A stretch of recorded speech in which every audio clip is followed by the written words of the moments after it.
বাংলাদেশ জামাত ইসলামী সহ ইসলামপন্থী সকল লোকেরা যখন একটি ইনসাফপূর্ণ সমাজ কায়েম করতে চেষ্টা করে যাচ্ছে, আল কোরআনের পার্লামেন্ট তৈরি করার চেষ্টা করছে, ইসলামী সমাজ ব্যবস্থা তৈরি করার চেষ্টা করছে, অন্যদিকে আরেকটি দল তারা সমাজের তাণ্ডব শুরু করেছে আগের সরকারের মতোই। এই জন্য জামাত ইসলাম আপনার আগামী নির্বাচনে কয়েকটা শর্ত আরোপ করেছে। আপনারা লক্ষ্য করেছেন, গতকাল আমরা বিশাল সমাবেশ করেছিলাম। এই সরকারের কাছে আমরা দাবি জানিয়েছিলাম 1400 রক্তের বিনিময়ে, 30,000 পঙ্গুর বিনিময়ে যেই স্বাধীন সার্বভৌম একটি দেশ তৈরি হলো, সেই জুলাই সনদকে আইনি ভিত্তি দিতে হবে। আমরা দ্বিতীয় একটি দফা আমরা সরকারের নিকট দাবি জানিয়েছি। পিআর পদ্ধতির ইলেকশন পৃথিবীর 136টা দেশে গণতান্ত্রিক ভাবে সরকারের পরিবর্তন হয়, তার মধ্যে 91টি দেশে পিআর সিস্টেম ইলেকশন আছে। আমরা তৃতীয় আরেকটি দাবি জানিয়েছিলাম, এই ফ্যাসিস্ট সরকার তাদের দৃশ্যমান বিচার হওয়া দরকার।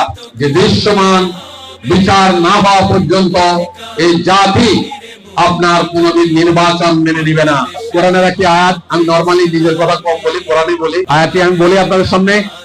বিসমিল্লাহির রহমানির রহিম। আল্লাহ বলছেন, মান ইয়াশফা শাফাআতান হাসানাতান ইয়াকুলু লাহু মিন নাসিবুম মিনহা।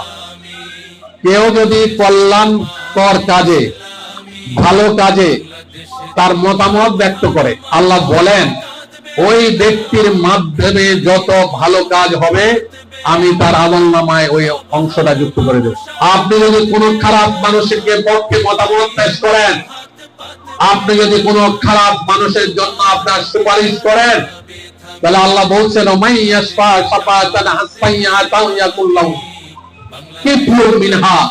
ওই ব্যক্তির মাধ্যমে যত খারাপ কাজ হবে আমি তার আমলনামায় ওই খারাপ কাজ যুক্ত করে দেব। নাউযুবিল্লাহ। সুতরাং আপনাদের প্রতি আমার উদাত্ত আহ্বান, কোরআনের আয়াতটা দিকে নজর রাখবেন। আপনারা ডোর টু ডোর মানুষের কাছে যাবেন, 13 নম্বর আশারে মোবারক হোসেনের নাম বলবেন, জামাত ইসলামীর নাম বলবেন।